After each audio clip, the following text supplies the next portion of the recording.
Welcome to the show, everyone! Our program schedule isn't as crowded as it normally is. You'll have to forgive the lovely talent here at the radio station. We were just busy getting seconds at Thanksgiving. This week we've got Quinn Listens and History and, followed by some Old Charm City and Goucher history. We'll finish, as always, with some upcoming events from Zen.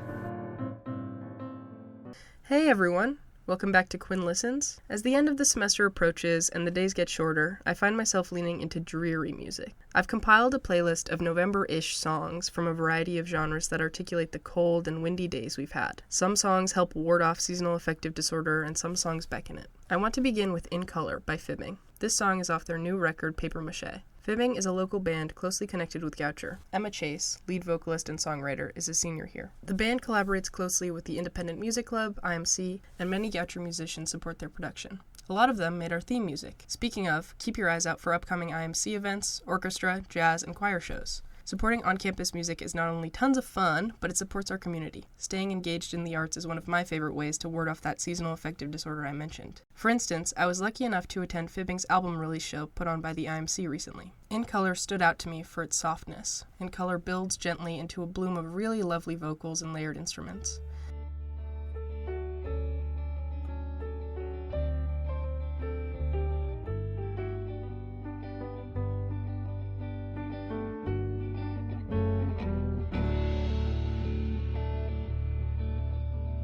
Sitting, slowly sipping. Tea expired yesterday.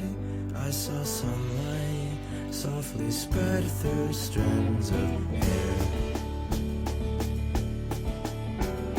Switched across the crowd. I wanna read over your shoulder. Carefully I line up dominoes. Never knock them over. We'll look at each other, draped in color. We're not older. We're not older.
This week, I spoke with Emma Chase from Fibbing.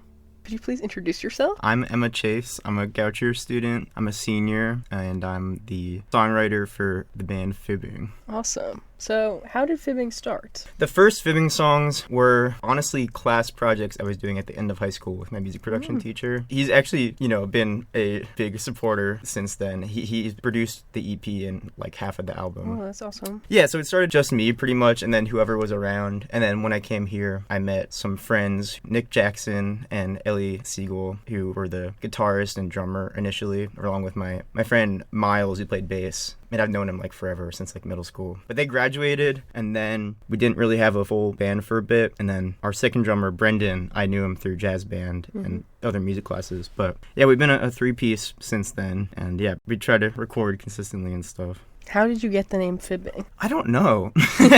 I like slightly like silly, antiquated sounding words, I guess. And I feel like you don't really hear anyone, say fibbing instead of lying other than old people. So I don't know.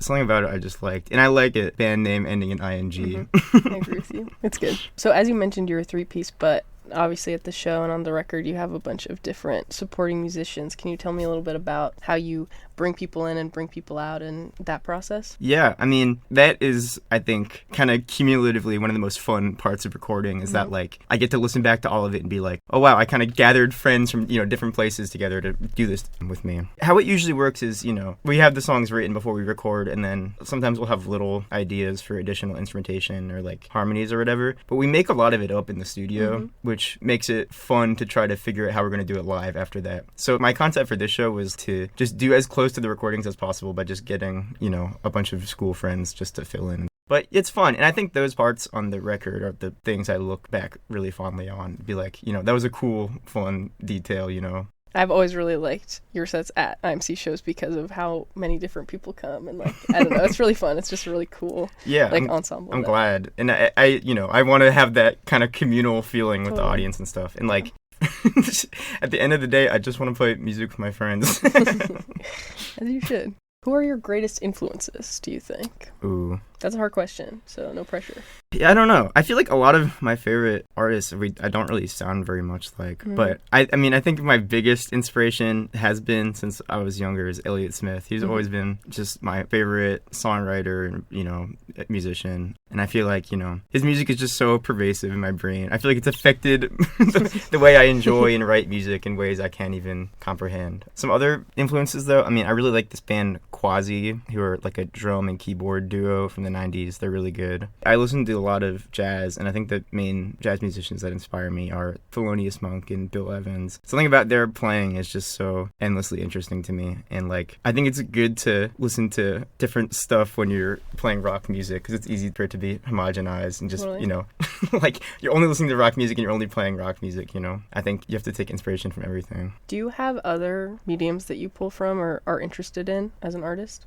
Yeah, I find inspiration in movies a lot when I write because aside from music, that's my other main area of interest. And like, yeah, I don't know. I think the kind of multimedia aspect of movies is something I find inspiring. I don't know. Sometimes just like the tone of a musical cue with the image on screen will just stick in my head and I'll be like, that's interesting. I want to like soak in that for a song, So what was the process like making this album in particular? I know you've been recording for a while, you said, so. We don't have like a set rule about this, but we would record basically every other month, or try to. Another kind of unsaid rule about, just how we record usually is that like, we usually try to get a whole track in a day if we can. One, it's the most efficient money-wise, but also like, I think if you can get out everything you want to at the time and have enough that you're comfortable sticking with, I think that's good. I think if you're working on one piece of music for too long, it's easy to just keep subtracting and adding things. So yeah, I think that kind of loose methodology kind of followed us throughout it.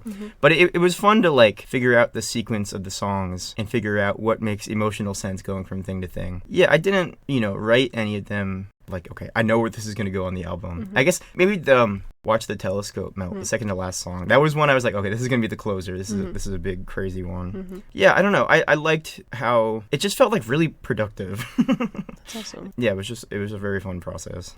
Back to the kind of not knowing where things would fall. Did you have like a goal or an overarching theme going into writing this album? That's a good question. I don't think I had one theme in particular. I think I find a lot of inspiration in just like observing people and like, you know, what I feel like people are going through around me or my friends or my family or whatever.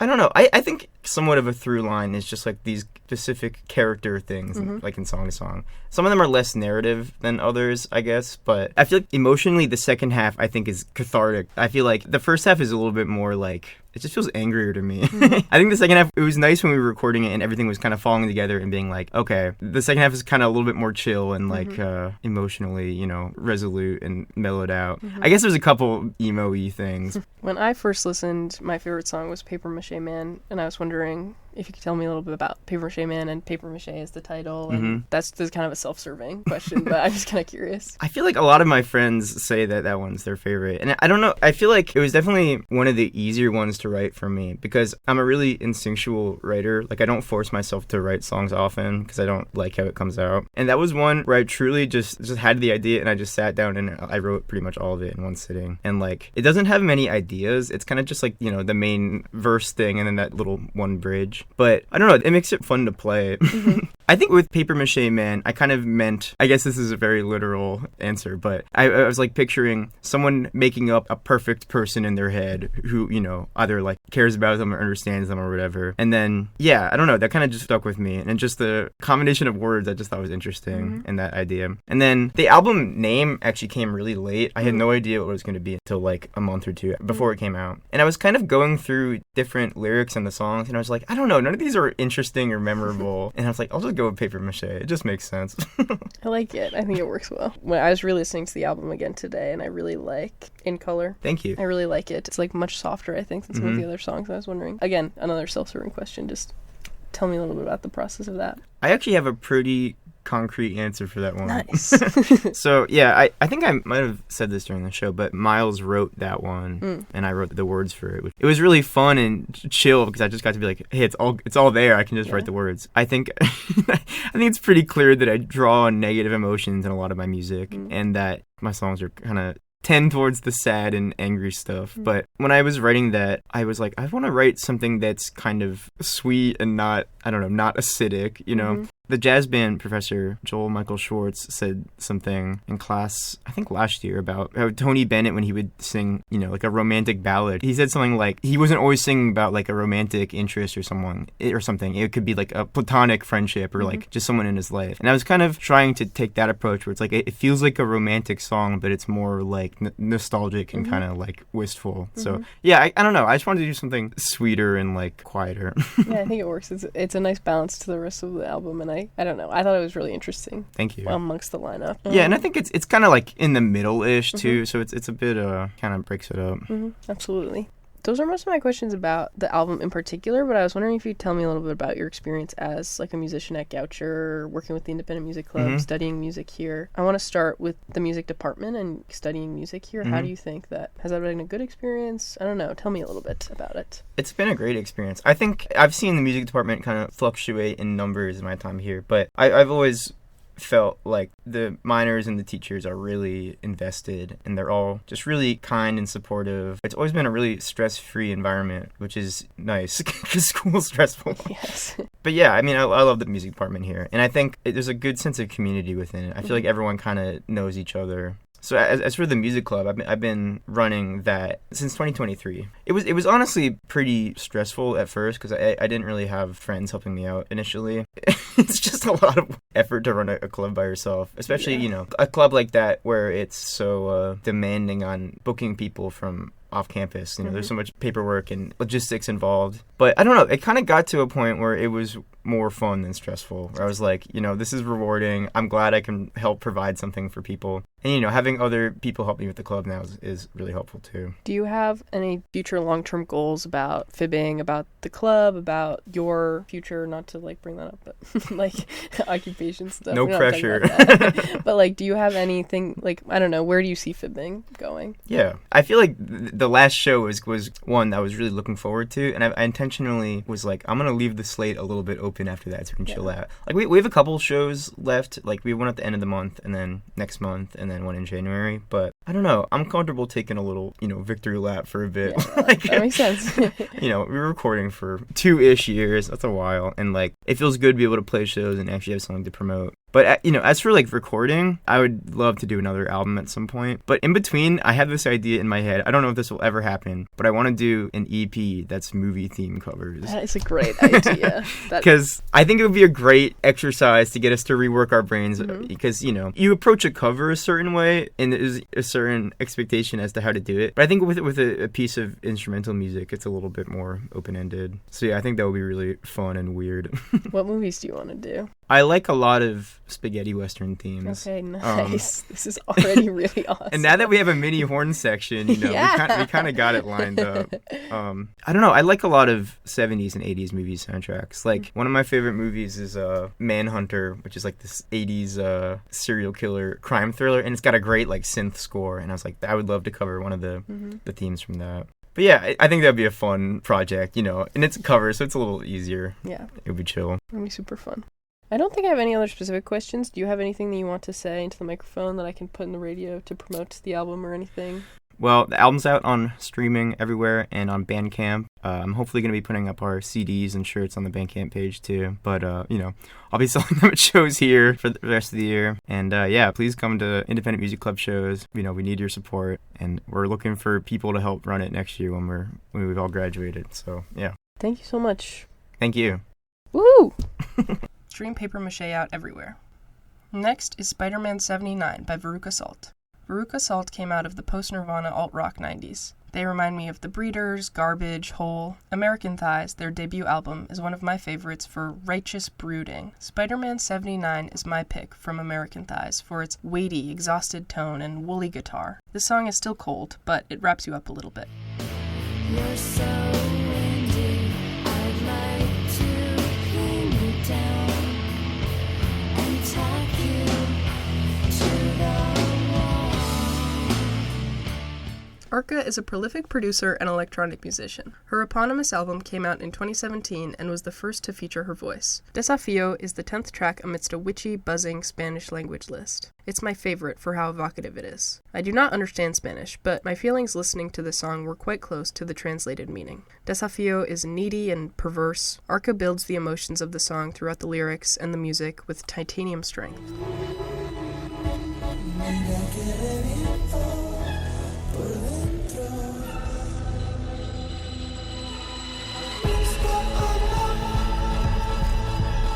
Next is Swingin' Party by The Replacements. I started listening to The Replacements after an obsessive spell with the classic rom-com Say Anything. John Cusack lauds The Replacements for their role in Midwestern punk. I laud them for their witty, relatable lyrics. Swingin' Party feels cozy and wintry. Being afraid is a crime, we hang side by side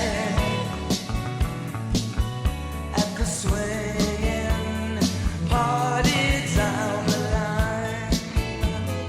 Chance by Angel Olsen is off her 2019 album All Mirrors. I see this album as a testament to independence and to self. This entire album is perfect for a cold, sunny walk as the winter draws closer and closer. Chance is an especially beautiful celebration of living in the now, cliché as it sounds. Olsen refuses the pressures of forever. The way the song sweeps in and bursts with her expertly broken voice pulls me into the moment, just as I think she intended.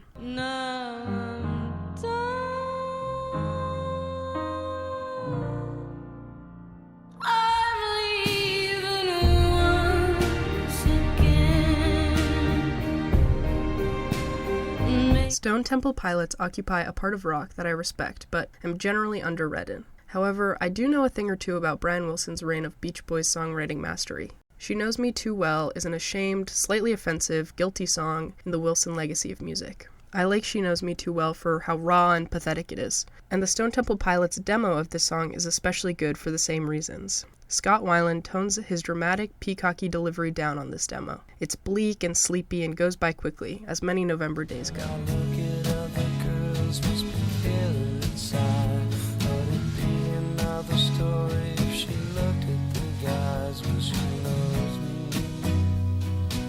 Last week we talked about Oh My Lover by PJ Harvey. This week I want to play Plants and Rags. Apparently Dry, the album both of these songs come from, is important for my fall listening. Plants and Rags is squeaky and shadowy. It evokes something pirate-like and foggy.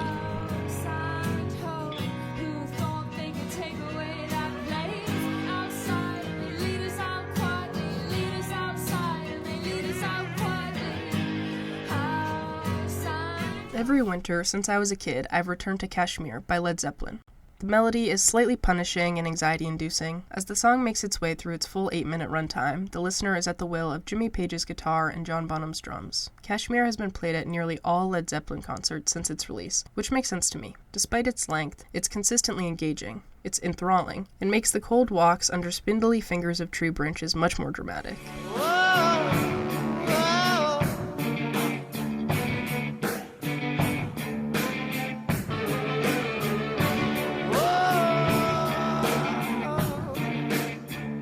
Caroline Polachek has created some of the most interesting electronic indie pop in the past decade. Her earlier music with Chairlift is synth-forward and paved the way for the novel sound she has now. Her solo debut album, Pang, is punchy and rip-roaring. She maintains her synth expertise with Door, which is my favorite from the album. But for this bleak, cold, gray time of year, I think Caroline's Shut Up works best. This song is journalistic and angsty. It toes an emo line that is really fun, but stays modern in production. This entire album is really great, especially if you've heard and enjoyed So Hot, You're Hurting My Feelings. Tell myself, Caroline, shut up, 'cause there's only one way to find love. Sad Pony Gorilla Girl by Shoo Shoo is another song I've returned to each winter for a long time. The song is desolate. It's hard to listen to. According to an interview with Shoo Shoo's Soul Constant member Jamie Stewart, the song is based on an eavesdropped relationship between a young and an old woman he lived near. The song holds the pain of secrecy and betrayal and the anger of being hidden,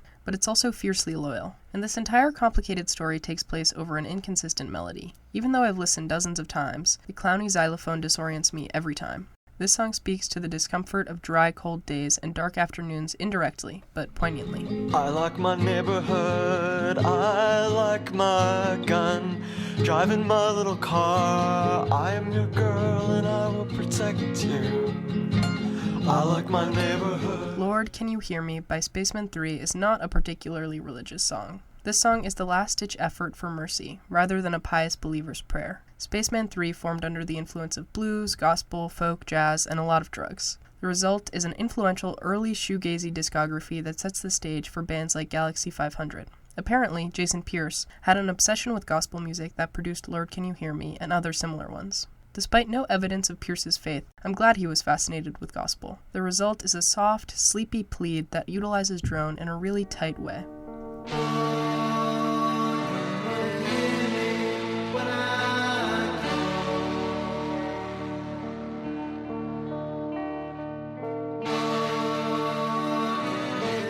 Let's end with Dear Prudence by Susie and the Banshees. We had a Beach Boys cover earlier, and now we have a Beatles cover. I love what Susie and the Banshees do with Dear Prudence. The band found its beginnings at a Roxy Music concert, which fits impossibly well. Dear Prudence becomes atmospheric and lofty, like Susie Sue is a disembodied voice carrying Prudence to the next stage of her hero's journey. Susie Sue is an empowering voice of reason where John Lennon is creepy. Sorry, John.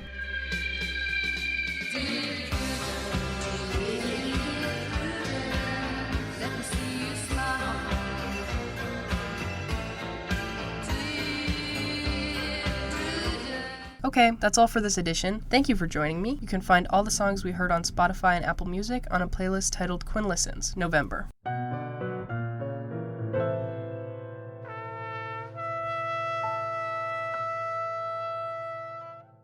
Welcome all to the 5th installment of History and, a show where we talk about history and... Take it away, Mia. The beauty of friendship. And how that changes our lives. Amazing, yeah, Right? absolutely.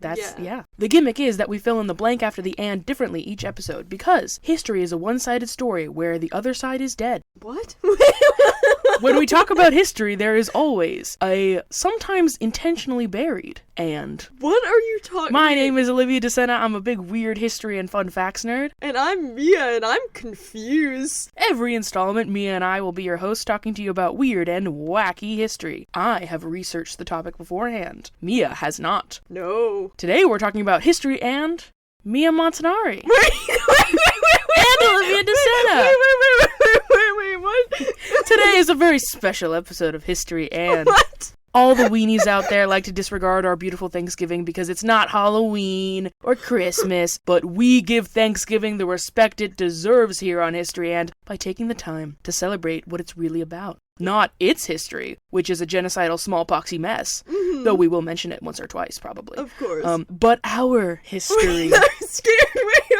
We'll be thankful for our years, talk about family, and dream about food. Truly what Thanksgiving is all about. Additionally, I'll be interjecting here or there with some smaller stories and Thanksgiving fun facts. Ones that would have been too small to get their own episodes. We've only got about 15 minutes, so buckle up, y'all, as we go for a ride down the rabbit hole of history and us!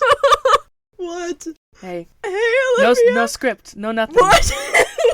How do you feel right now? I'm so confused right now. This is truly what? I hope you're horrified. Uh-huh. So, hey, Mia, you like Thanksgiving? What's your opinion on Thanksgiving?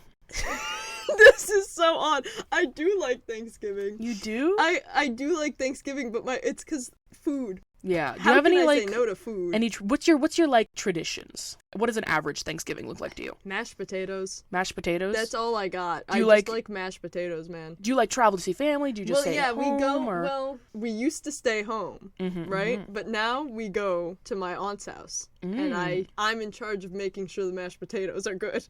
Can you tell I have a problem with mashed hold potatoes? on. Let's talk about your mashed potato recipe. What's your? Do you got use potatoes? mascarpone cheese in there, bro. Oh, yes. dang, that actually sounds pretty good. Yes, and scallions, and you make it so good. I love a good scallion. I don't know what it is, but the taste of a scallion is actually pretty good. It's so good. It's really good on things. It's so good. It's amazing. I'm like already hungry. Hey, interjecting. First fun fact. There's the first fun fact. Oh my god. Did you know that Butterball has a turkey talk line that receives more than 100,000 questions a year? It's open from November to December, and you can call them and ask them about turkey. What? The food, not the animal or the country. What if I called them? No, they're not doing anything. There's just people on the line talking about turkeys. No, like they will answer your questions about how to cook a turkey or something like that. But it's just like you're on the phone with like a guy. Yeah, what do you think it I don't know. is? Like I thought some reason like they were putting this out to the people. They put the turkey on the phone? Yeah, they put the turkey on the phone. Of course. I mean, I would. No, I wouldn't. No? I wouldn't want to.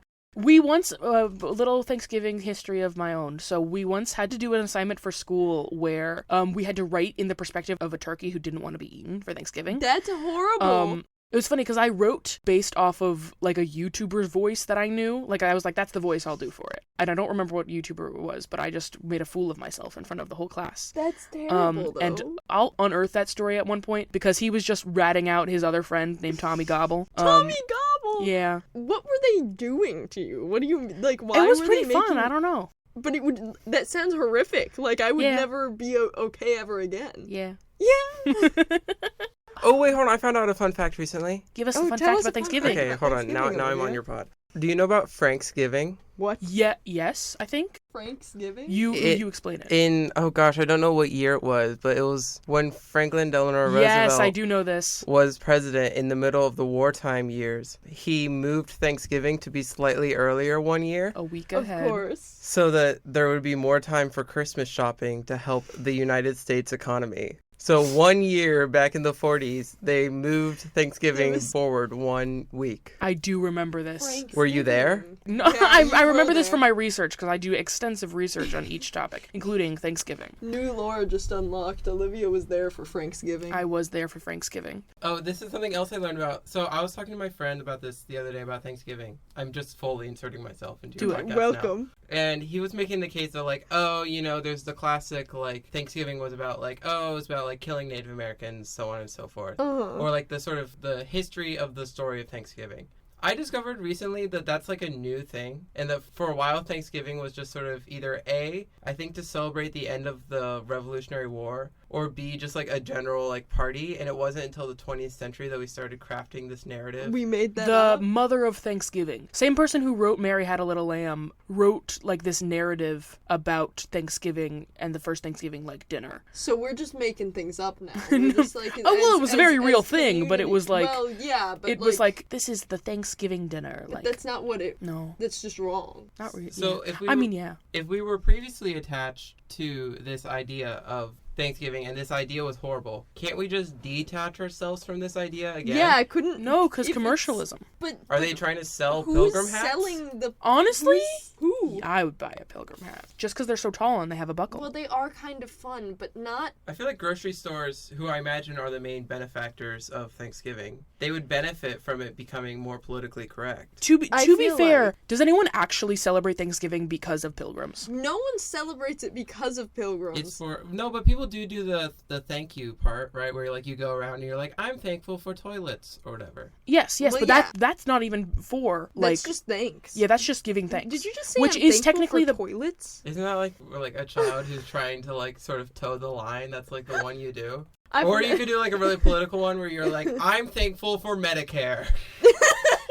I'm gonna pull thankful that that one out. that Aunt Susan hasn't brought up the Passive aggressive gastrectomy story. giving thanks. Yeah. I'm thankful for. What are you thankful for, Mia? I'm thankful for all the people. Okay, I need to stop. Nope. No, keep I'm going. You're good. thankful. So anyway, there I was, minding my own business. And we went to my grandmother's house on my mother's side in Florida for like one of the first times ever. And I remember it very well because it was a big, long table. There was family everywhere, amazing side dishes, amazing main dishes.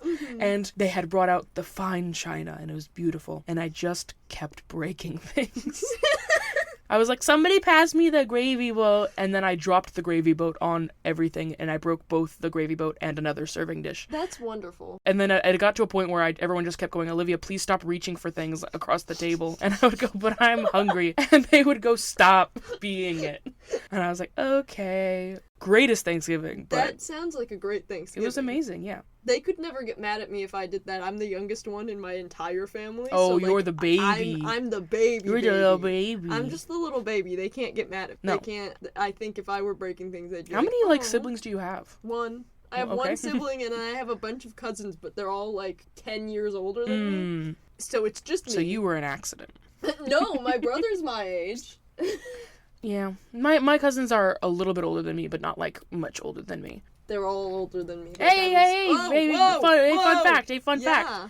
Did you know that Thanksgiving is the busiest day of the year for plumbers? No, I didn't know that. You were gonna ask why, and then I was gonna ask you- why, and then you realized. I actually, maybe I don't want to know why. just think about it. Anyway, Mia, what are you thankful for? You know what? I'm thankful for toilets. How about that? Maybe Olivia was right all along. Maybe Olivia was right all along. I'm always right. Right. Imagine if you had Right. to still use an outhouse. I mean, This is really, really she's true. Really, Yeah, I feel like it's mean, like if you say indoor plumbing, like you really do start to appreciate it. yeah. There are a lot of things that are just like blanket, like we don't appreciate enough because we've had them for so yeah, long. because we're just used to it. Like, It's the thing that when you're a kid and you're like, I don't know what I'm thankful for, and your parents are like, how about the food on the table? And you're like, oh. But like, but like, yeah. if you just look at the average American's like Thanksgiving table, that is just chock full of just unnecessary amounts of food. Yeah. My parents were talking about if I don't come back for Thanksgiving, they're gonna come down here and bring me leftovers. And I was like, to get some leftovers would be so kind, but also if I miss Missing Thanksgiving, I will cry. I'll That be I in my would. room I would knowing be you're so upset. feasting on this on my mashed potatoes Thanksgiving without me. Thanksgiving is such a special holiday to me. But I think to a lot of people that I don't know. I think that there are a lot of unsung stories out there of the people who really like Thanksgiving. Yeah. Especially like my nephew was born on Thanksgiving. My first nephew. Oh. He's a little turkey baby. Of course, his birthday is not on Thanksgiving anymore because calendar changes. Right. Yeah. But I still like consider it a second birthday for him. Yeah. Because turkey baby. It was great. We were FaceTiming my sister in the hospital while eating Thanksgiving. She's giving. We birth were and there just for the birth. feasting. Let me clarify. We were there for the birth. But then it was like a 1 a.m. thing. Oh yeah. And then we had sat there for a while and then we were like, we're going to go eat. Yeah. That's. I mean, fair enough. But yeah, I love food. I do too. Thanksgiving me and my cousins, it's our favorite event because it's also the only time my whole family goes in one place. Yeah, exactly. I'm like, we Like, all it go really, into one really is place, that's like the theme of the holiday. and then we all eat good food because everybody cooks Oh, good food. I love pie. Oh, pie. Hey, Yes. speaking of pie, a Connecticut town attempted to delay Thanksgiving because of a molasses shortage where there would have meant no pumpkin pie. What Connecticut town did this? Who did this? Which one of them? Was it you? Was it me? That's what I'm asking. Was it your me? Connecticut town? I doubt it was my Connecticut Let me check. town. Colchester? Who the heck is Colchester? If you're from Colchester, call in. Call in To be fair, right it was now. also in 1705, so Yeah, but no. I don't know whose that is. don't know who that is that I tried to don't know cancel it for who everybody. Colchester is. And that's why. They got canceled for that. They got taken down. They're no longer existing. They no longer exist, you know? Let's talk about the turkey pardoning for a No. second. Well, let's just talk about presidents themselves have a weird relationship with Thanksgiving. Yeah, I guess because it's like a family. It's like family, and then like family is also the American staple, like the 2.1 kids. Yeah. Little Jimmy's been cut in half. I don't know. Little Jimmy's just a leg. Little Jimmy. But yeah, Calvin Coolidge, remember him? Yeah, I Yeah. do remember him. Nobody does. 30th president.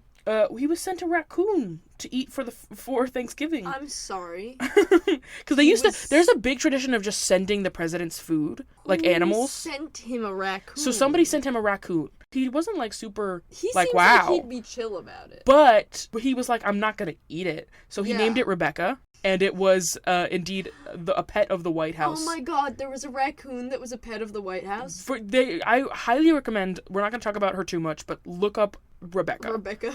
Look up Rebecca, just the name, nothing else. Look up Rebecca the raccoon. She's got like a whole Wikipedia page dedicated to her. She lived a full life Wow, before I being love eaten. that for No, I'm her. kidding. What? She wasn't. Oh my gosh. No, she wasn't eaten. And then also, let's talk about the turkey pardon. The turkey pardon, there's like an argument over who started it, but credit is pretty much usually given to Bush for starting it in front of like activists. Like they brought him a turkey and there was like animal activists, and he was like, this Tom turkey right here, he looks like a swell guy. Nobody's gonna eat him today. And then he, blessed it and gave it. No, he didn't actually. I feel like it's just like odd. Like there's a bunch of turkeys and then they just pick one. And Well, then... no, I don't think it's like a Hunger Games lineup. I don't think it's like a Bachelor, That's like how I you envision get a it. rose and you get a rose and you get on the dinner table. I envision it as there's a field full of turkeys and he picks one and he's like, this one gets to live, and They then chase all it down. the rest are sentenced to death. Oh my god. That's how I envision it. Pardon turkeys are sent to the afterwards. You want to know what happens? They're sent to the Frying Pan Farm Park to live. Why would they name it that? I know. Why would When they I read name it, I was that? like, did they just butcher them? Yeah, Like, anyway. no, but some were actually sent to Disney World / Disneyland. Oh, which, okay. It's pretty dang cool. Wow. Yeah. Why are they sent to Disney World? To ride the rides, 'cause it's the happiest place to on meet earth. Mickey Mouse? Now I have to talk about, before we wrap up, I have to talk about one of like the best facts ever. This was a second contender for what this episode would have actually been about, which was the Macy's Thanksgiving Day Parade. Of course. Now it's got its own history. It was originally a Christmas parade. And started out with first float Felix the Cat. They have like Yes, Felix the Cat. Yes. Obviously. Originally Christmas parade. It got postponed for 3 years during World War II because they sent the balloons away to be reused for their rubber. So they didn't have it for a while, but then it came back and it was like became its Thanksgiving Day parade. Let's fast forward a little bit to 1997. People who were alive during that time definitely remember 1997. I feel like I know. Before 1997, there were no size regulations on the balloons in the parade. Is this the Snoopy or No. No, it wasn't Snoop. Who was it? Well, it was 3. 3. High winds caused 3 balloons to go Right. down. First off, the Pink Panther balloon started to veer and implode at Broadway and 42nd and was stabbed by NYPD inspector to put it down, which knocked a handler unconscious. Barney was gutted by a lamppost just straight in the stomach. Fully, the seam in his stomach just opened up. And he crashed onto handlers who were quoted as saying, quote, "Everything turned purple," end quote, and, quote, "Barney attacked us," end quote. Officers swarmed, stabbed, and stomped it to put Barney down, to the reported cries of a child who was yelling, quote, "Barney's dead! He's dead! Yay! Yay!" End quote. Yeah, the quote was, "Barney's dead, he's dead, yeah!" And then the Cat in the Hat balloon, which was really what sealed it for, like, the mayor, who, like, would put the regulations on it afterwards. It did the worst damage when its arm just came off and hit 4 people, sending one person into a month-long coma. Fun fact about this woman who was sent into the coma. She sued the city. And then afterwards she made a point to always be out of town during Thanksgiving. And on one of these Thanksgivings where she was out of town, a plane hit her apartment building. Or just her window. Just her window. Like, it was a small plane. And it was like, it like went into like her apartment specifically. Is she cursed? Well, she wasn't there.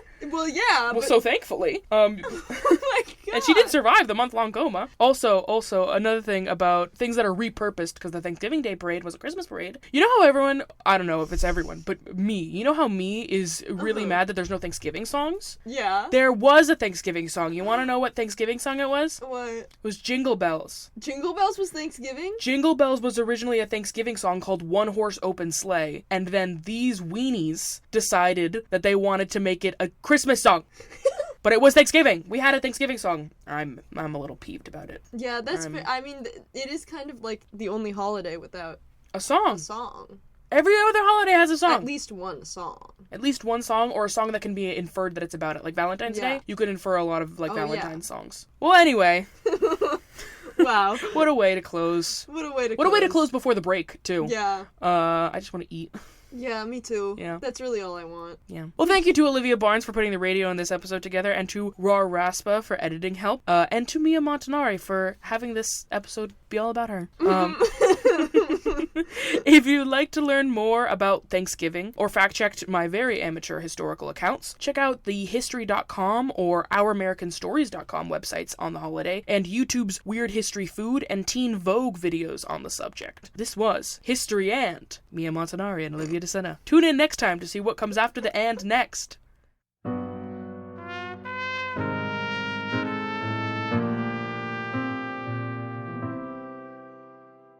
This is Mia Montanari performing Episode 5 of Old Charm City, written by Taylor Rogers.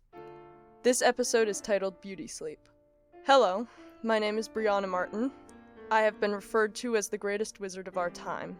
Once upon a time, I had an apprentice wizard. Their name was Sage, and they weren't a particularly good apprentice or wizard, but they did their best, which was good, I suppose. Sage approached me when they were only 17 and asked to work for me.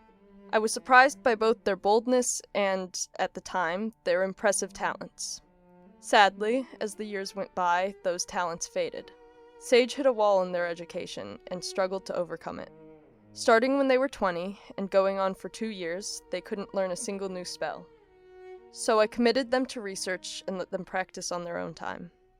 One of Sage's main projects was taking notes and uploading them to a database that I share with many other wizards. They began documenting a series of fairy tales in Baltimore about 2 months ago, as I did damage control and investigated why these fairy tales were popping up and happening now.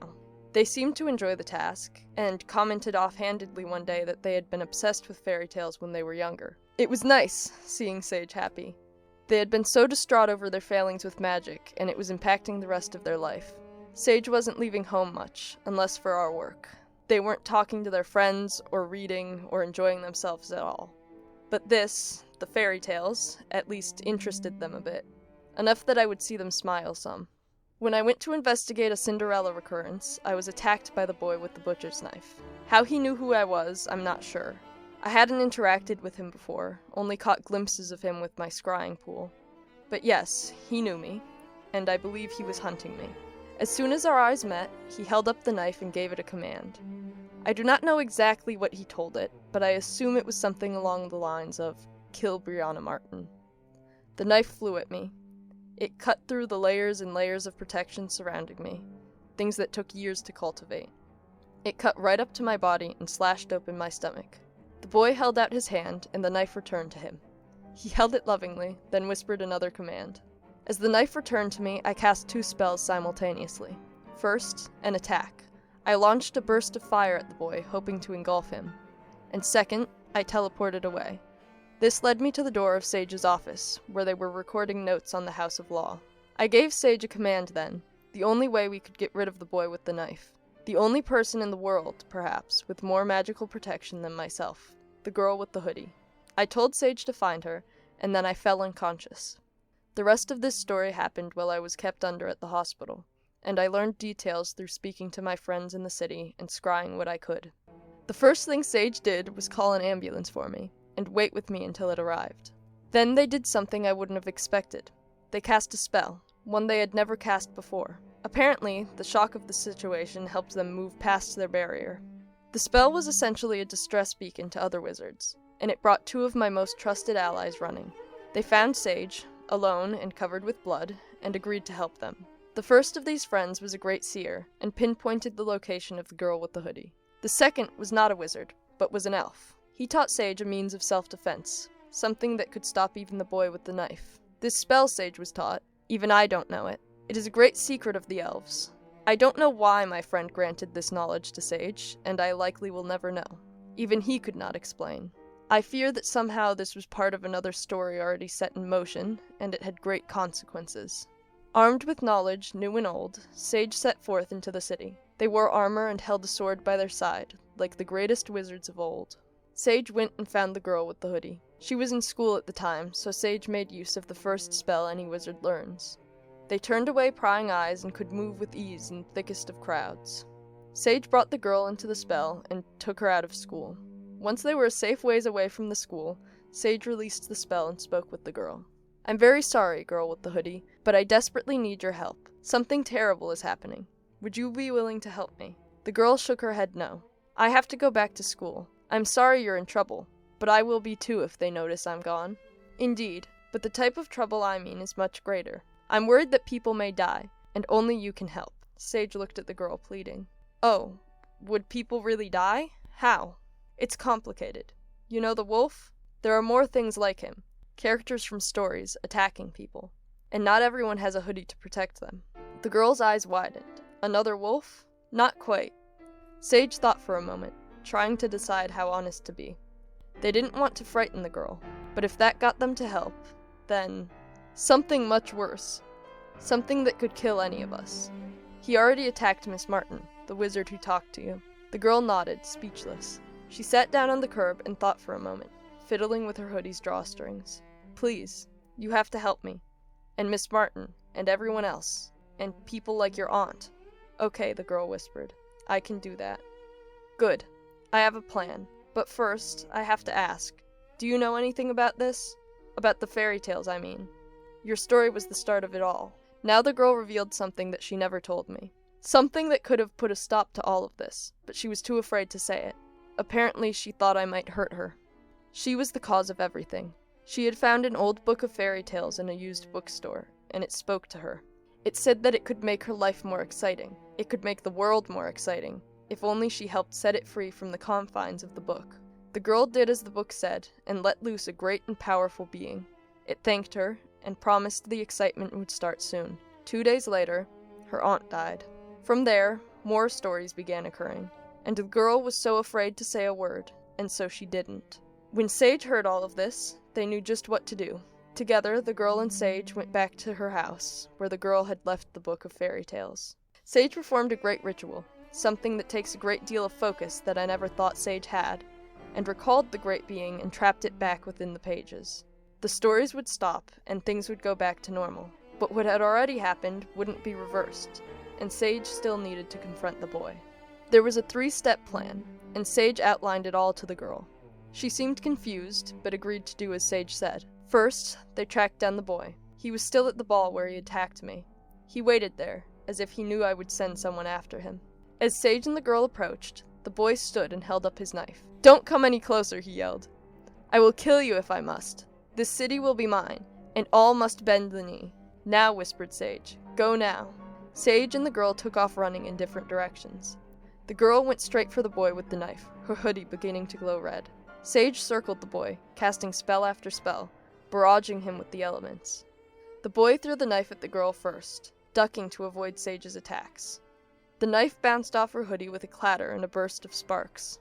Then the girl released a spell that Sage had given her. Part 1 of the plan. A burst of vines flew out of her hand and wrapped around the knife. Sage winced as the knife cut through them effortlessly. Plan 1 had failed. Plan 2 was to attack with everything at their disposal. Sage and the girl ran towards the boy, who sent command after command to his knife, trying to deflect magic attacks while continuing his assault. The glow of the hoodie weakened with each attack. Several of Sage's attacks landed on the boy. A bolt of lightning, a boulder flung with the strength of a giant, but nothing seemed to have any effect. Somehow, the boy shrugged off each hit. Some hidden magic of the knife was shielding his body. Plan 3 was necessary. Sage yelled at the boy and said, "Stop attacking that girl. She can't do anything to you. If you must fight, fight me first." The boy turned to Sage and threw out his hand. The knife flew forth and cut deep into the chest of Sage. This was the core of Plan 3. Sage cast the protective spell of the elves.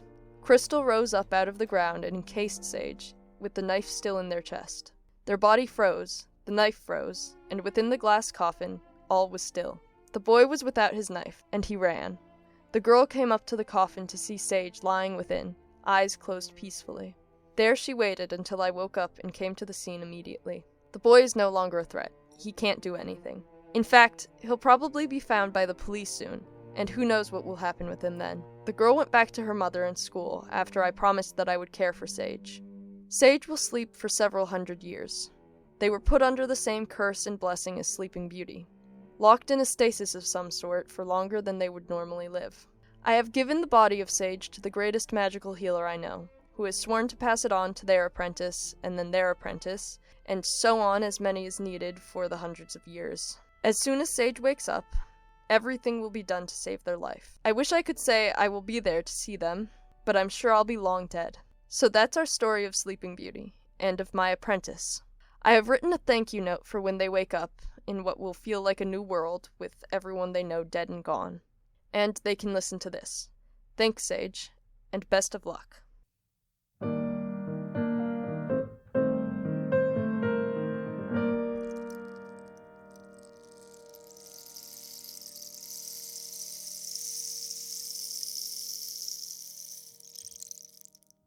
Well, hello everybody, and welcome to the Goucher History segment.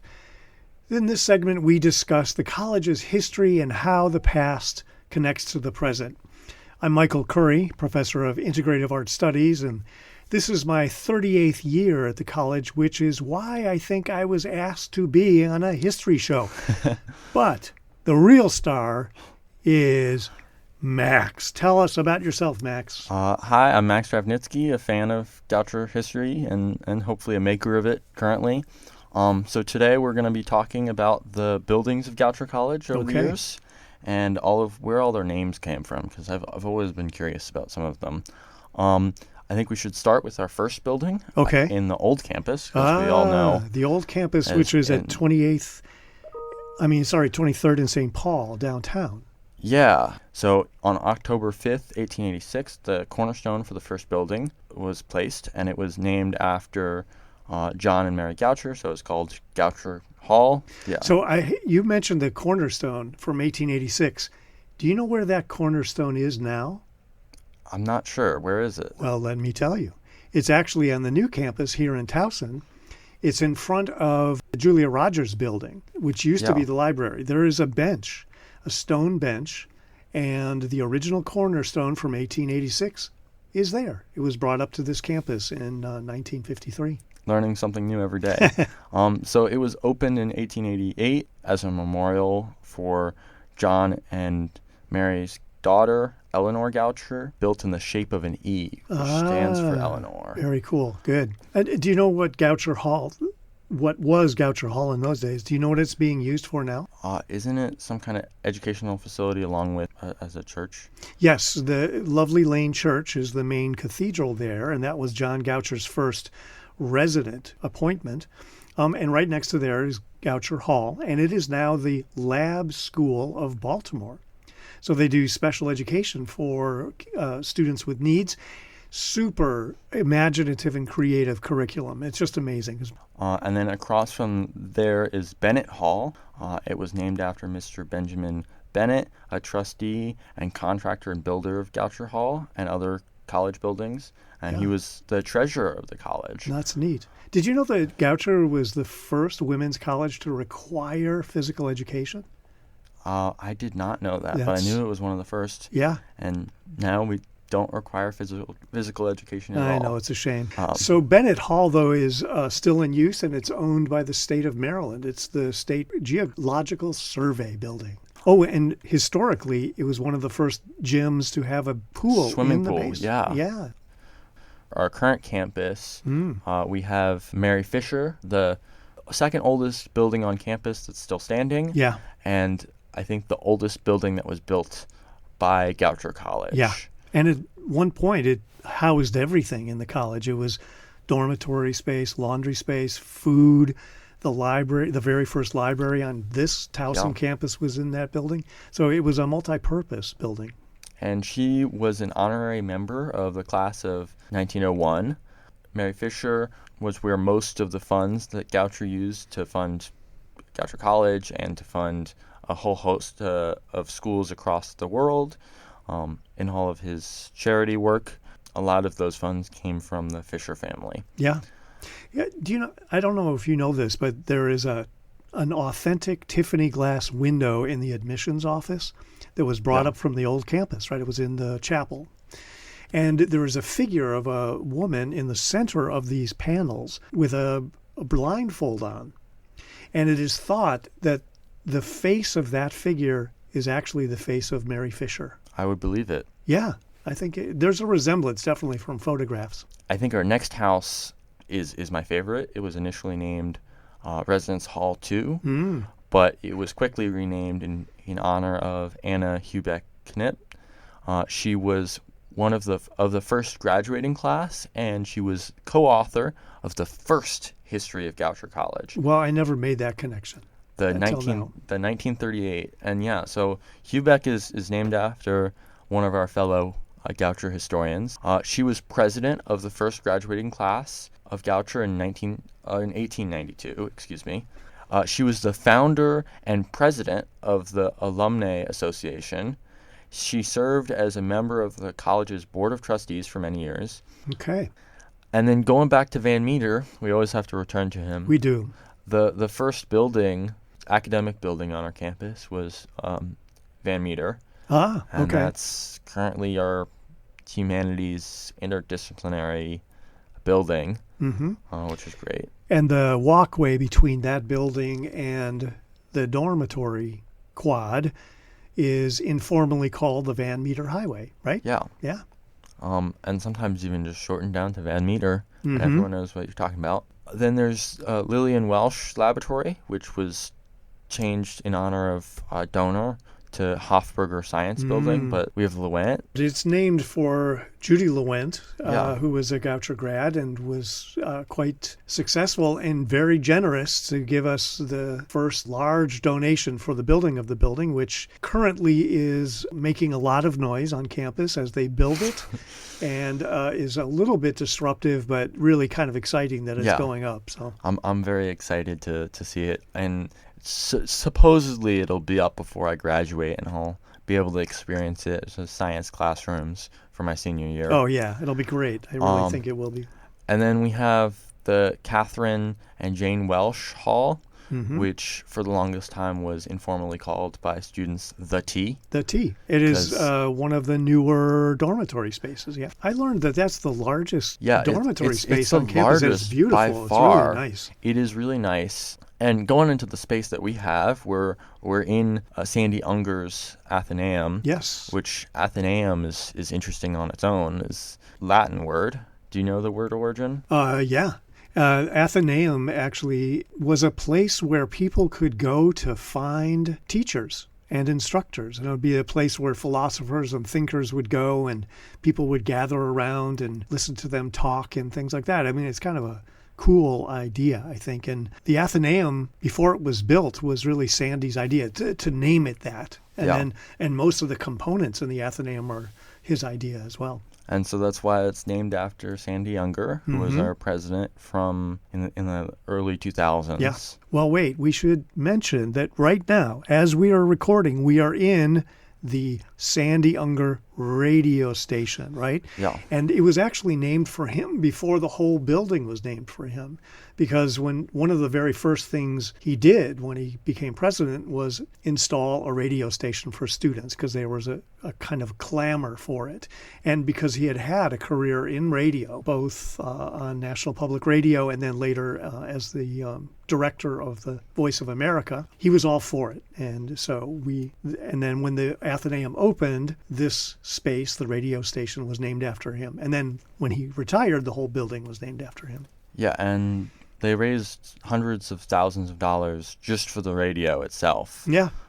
Which is incredible. Yeah, it's cool. And just below us is the Silber Art Gallery. Yeah, right. Beautiful space. Which is they do incredible stuff. Yeah, and then the Hyman Forum. Mm-hmm. Moving into the more administrative side, we have Dorsey, which is named after Rhoda Dorsey, our first officially our first female president of Goucher College, and she was a professor of history, and geography, and then a dean of students. And then academics. Yeah. Academic dean. Yep, right. And then she became acting president for a few years.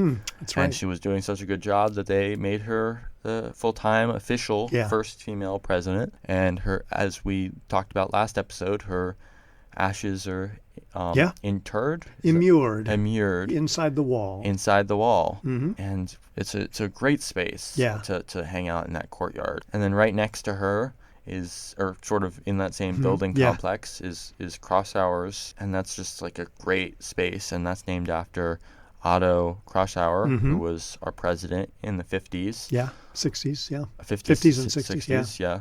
And he helped integrate the college, and he did a lot of good stuff. And talking about big donors who had a huge impact, Julia Rogers, and that was a huge library, and now it's, I would argue, the nicest academic space on campus, as the library obviously moved to the Ath. Oh, yeah. But her space is really wonderful there. It is. Yeah, the renovation was good. Well done. And we really appreciate all of her support for the college over the years. I think the next place with a lot of different names is official and unofficial is the Annex. Yeah, the Psych Annex. The Psych Annex, which had the title of a monkey house because they were keeping monkeys there. I think there's multiple different eras of monkeys that have lived there. And other animals, too. And also the Horse Breeders Association was there. And now it's currently being used by the construction company building the Lewent Science Center. And we should mention that right next door to the Psych Annex is the oldest building on campus, which predates the college moving up here. It was the spring house for the farm upon which this land resided. I think the next big space is Frolicker Hall, which is really nice. Was where the first year village is, but now it's moved down to right by the tennis courts. Yeah. And this is named after Hans Frolicker. Yeah. He was a professor of German, French, and fine arts. He was a dean for a time, and then for 1 year he served as the acting president. So a very important person. The other big one, which there's a vivid description on the website, is for Sondheim, which was named after longtime Baltimore Civic leader Walter Sondheim Jr. and his late wife Janet Sondheim. He was a chair of the Goucher College Board of Trustees and a trustees emeritus. Sondheim was a steadfast supporter of the college and an active participant in the community for many years. And he helped lead the desegregation of Baltimore public schools as president of the Baltimore City Board of School Commissioners following the landmark 1954 Supreme Court decision, Brown versus Board of Education. Goucher awarded him the John Franklin Goucher Medal in 1977. The Sarah T. Hughes Award for Public Service in 1993, and an honorary Doctor of Humane Letters degree in 1995. So you might see his name on a few other buildings. Yeah. Same with Meyerhoff, which is our arts building. I thought you had forgotten the Meyerhoff Art Center. Maybe the most important and certainly the central building on campus. But I say that only out of complete prejudice because that's where I've spent many, many long hours, happy hours, making art. A very nice building. Yeah, it is. It's great. It's great to work there. I really enjoy going into work every day there. But yeah, I love this campus, and I'm very excited. Do you want to give a hint of what our next episode is going to be? Well, Goucher has become a little bit famous for a game that was invented here that is played around the world, right? Humans versus zombies. We're going to talk about that with one of the people who is really related or closely related to its history. So it'll be really exciting. Yeah, I'm very excited for that conversation, and that's still playing HVZ today. And I love Goucher and everything that spawned out of it. Thank you for listening. Yeah, thank you, everybody. Please tune in next time. Bye. Take care.